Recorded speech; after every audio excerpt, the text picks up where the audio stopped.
মাননীয় বিরোধী দলীয় নেতা ওনার নির্বাচনী এলাকা সম্পর্কে একটি কথা বলেছেন, বেশ কিছু বিবরণ দিয়েছেন।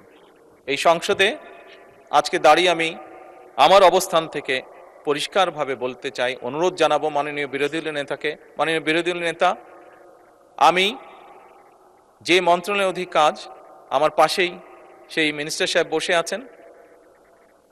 প্রোটোকল হিসাবে মিনিস্টার সাহেবকে আমি এরই ভিতরে নির্দেশনা দিয়েছি যে আপনার কাজগুলো উনি দেখবেন এবং তার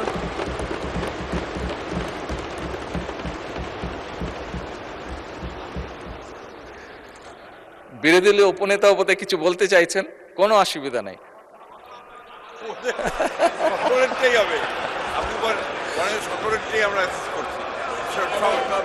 মাননীয় স্পিকার, যে এক মিনিট, একটু আগে ফরিদপুরে 1 আসনের সংসদ সদস্য এসেছিলেন, উনিও কিছু কথা আমাকে বলেছেন। মাননীয় স্পিকার, আমি প্রথমেই বলেছি এই সংসদ বাংলাদেশের মানুষের জন্য, এই সংসদ বাংলাদেশের জন্য।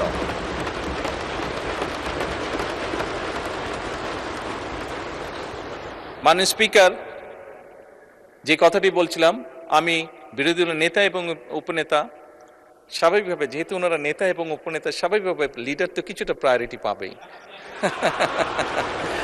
ওনাদের দুজনকে বলব, দয়া করে আপনাদের বিষয়গুলো যদি আমার অফিসেও যদি একটা কপি পাঠিয়ে দেন, আমি নিজে চেষ্টা করব দেখার জন্য বিষয়গুলো।